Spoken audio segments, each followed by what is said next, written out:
Again, my little darlings. You probably noticed I prefer doing this in the dark. Not a big fan of daylight to begin with. I'm more of one of those vampire kind of people. Night owls.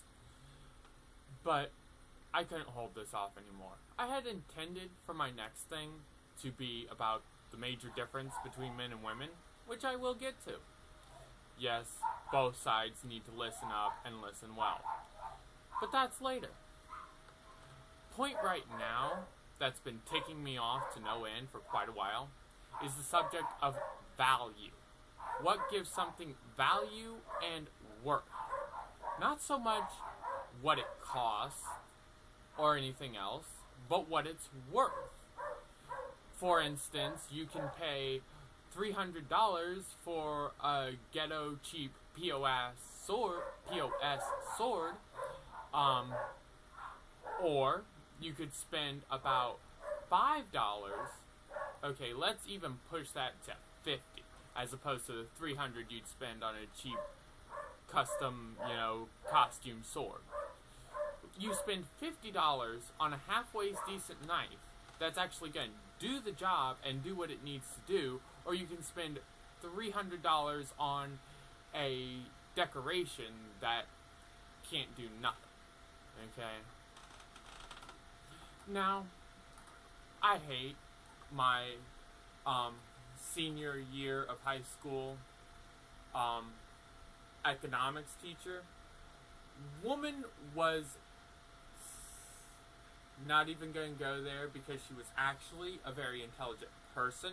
Okay, she actually challenged me on a lot of levels and made me actually put forth effort simply because she saw me sleeping in class all the time and decided that even though I was giving right answers every time, she was still going to mark certain points off for whatever reason, which she never did explain.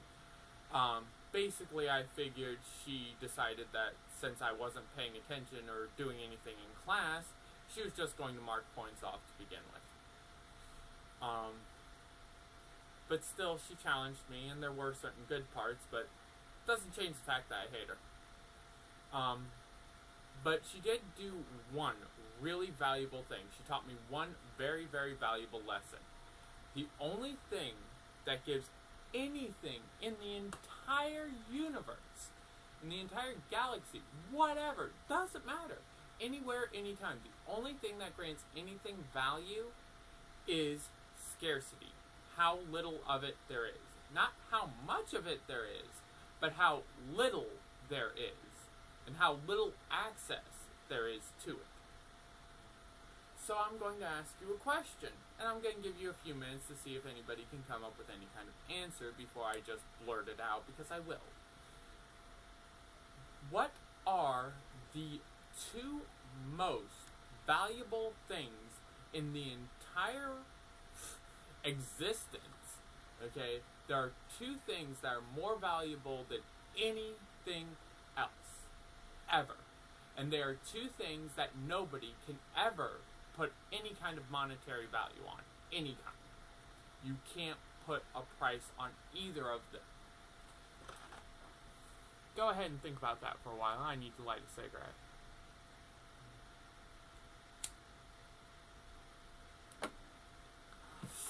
No, I'm not just going to blurt it out now. As we go on, let's talk about things like gold, which is supposedly one of the most valuable metals under platinum, because gold is so rare. That's what gives it its ultimate value, is the fact that it's rare. And yet, platinum is even more expensive, aka valuable, which I don't think money and value have anything to do with each other, but still. Platinum is more expensive and valuable simply because there's less of it in the world. Diamonds are considered the most valuable gem in the world.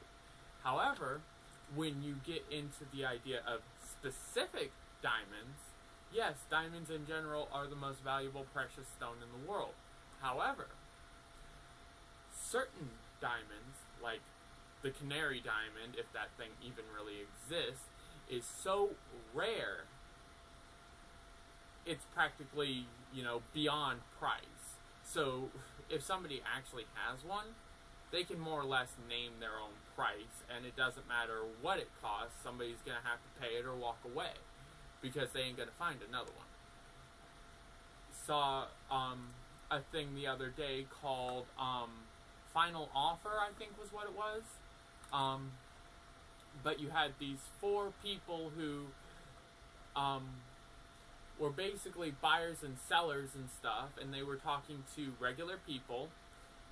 There were 4 of them. Each person that came up to do this, they would present their item to the group. They would all separate and go to different rooms.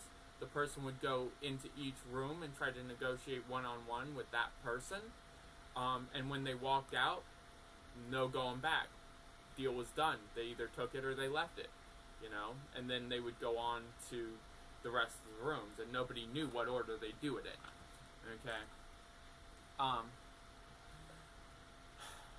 One of the things that came up was a ring. The ring was not valuable. The stone that was in it was.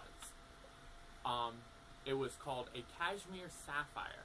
She wanted $250,000 for it. Truth is, if she had found the right person instead of going through these middlemen who were just going to flip it to somebody else anyway, she could have easily asked for $1 million. Easy. Without any hesitation. Okay? First off, this was a cashmere sapphire, which means not only are we talking about the value and rarity of a sapphire, but then we go into the fact that it's a cashmere sapphire, kind of like the canary diamond. The cashmere sapphire can only be found in the high reaches of the Himalayan mountains. So, first you gotta get there, and then you've gotta mine for it and try to find it. Okay? And getting up there is hard enough. Getting the equipment up there to mine with is even harder.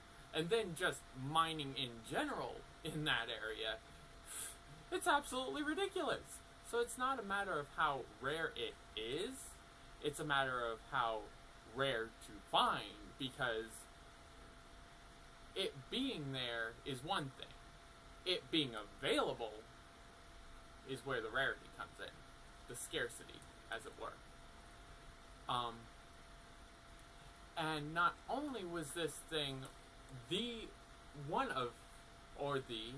most rare and scarce gemstone in the world, it was completely certified, beautiful color, never been tampered with or enhanced in any way, which would eventually decrease its value anyway, if it had. But also, its weight, which is how carats are measured, by the way, not by value or anything else. Its weight is what it was. Hello, over here.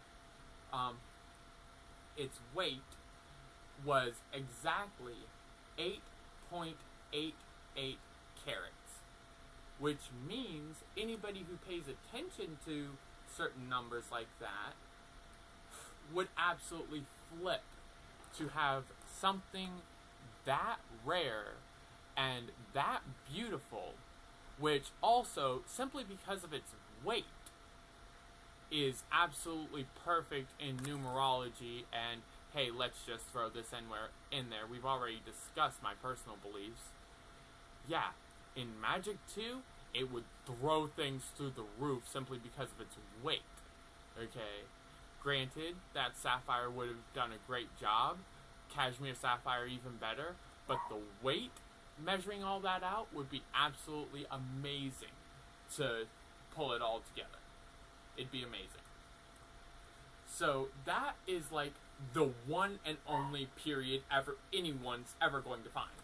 Period. It's the perfect thing. So it's absolutely scarce and rare. Okay? Pretty much impossible to find. The only time I've ever seen a true one-of-a-kind anything. Period. Okay? Goddamn cigarette.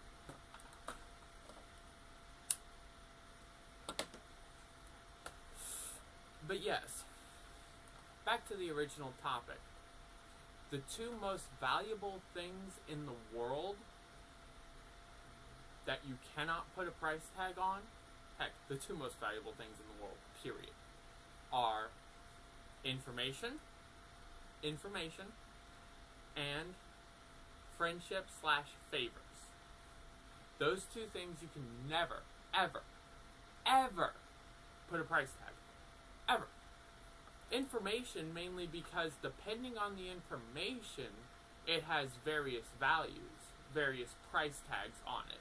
Because it's not even how valuable the information itself is, or how worthwhile or usable it is. It's also a matter of how hard the information was to get, which adds to its cost. Maybe not its value, but its cost. And as far as favors and friendship goes, you never know what somebody can and will do for you. You can't put a price tag on friendship, and you can't put a price tag on favors, okay? Because you can't buy anybody's friendship just like you can't buy anybody's love. And you can't buy a favor from somebody, really.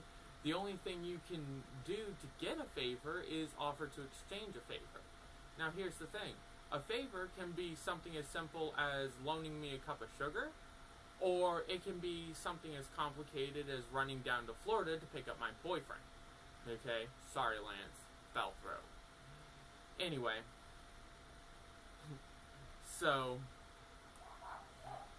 a favor is a favor, and you can't put any kind of price tag on it at all. And it is the rarest, most valuable thing in the world, because one person can do you a favor that nobody else you will ever come across can do. Ever. Okay? And back to information. Just because information is one of those things you can't put a price tag on, because straight up, there's no comparing two bits of information. It's the most valuable and powerful thing in the world. Knowledge is power, period. And information is knowledge. So, actually I'm going to quote my stoner friend's wall. Thinking is knowledge, knowledge is power, power is dangerous. My mom said I'm not allowed to have anything dangerous. Therefore, I should not think. Yeah, if I had been laid down that rule, I would not be where I am now. Anyway, value. Look into the background for a moment, because I know you see some of this stuff. Okay? Let's talk about that file cabinet, shall we? That one behind me. You've probably gotten a couple glimpses of it. It's made with cheap sheet metal. Okay? It's big, it's bulky, and it probably costs more than I'd ever be willing to pay for anything like that. Especially when you have a computer that can keep all your files just fine. But people put a certain amount of value on it. Only value I see in it is for the scrap metal. Same thing with swords, okay? Yes, I like swords. Yes, I like decorative swords. But, it has to have a certain amount of use. Even decorative swords have a very sharp point on them, so if you wanted to run somebody through with it, you could. Now, just because you're paying for the scarcity of the items or the ingredients, for lack of a better word, materials is probably the word I'm looking for. But just because you're paying for the materials, which are very expensive, or whatever else, does not mean that by any stretch the sword has any real value or hold-up value. Okay? Again, just to throw this out there, value is something that is different for each individual person. Okay? One person will be willing to pay about $10-20 for a wood desk that's, slapped together through pulp wood, sawdust glued together. They'd be willing to pay for that because they know if they put it together right and it looks decent enough, it's actually going to hold up pretty well. Okay? Whereas somebody else absolutely has to have a true solid wood desk of some kind. It's a matter, because the solid wood has more value. But are you really willing to spend that much money for perceived value? And then there's the idea of the value of art, which is completely random. Completely random. One day a piece of art is worth nothing, the next day it's worth everything. Doesn't matter. It's completely random.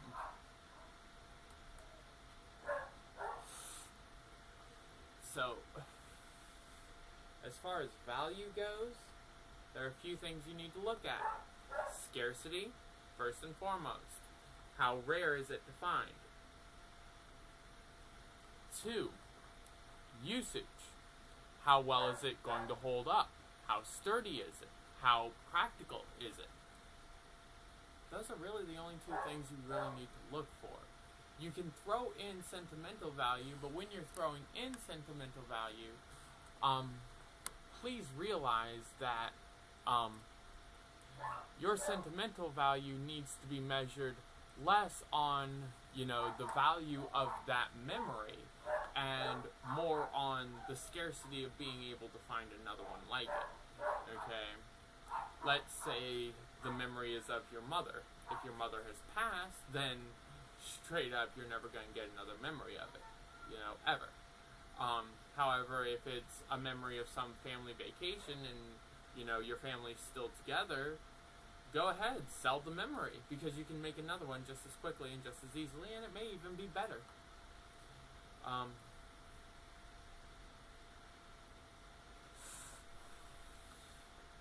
So, those are my rants on value. Okay? Just keep in mind, people, that just because somebody says something's valuable by any stretch of the imagination does not make it anywhere near true at all. Please remember that. Value is perceived. Just like everything else, it is a matter of perception. And you need to find out what you're looking at and what you're looking for. Because I guarantee you, every time, you will find what you're really looking for. You just have to be honest with what you're actually looking for.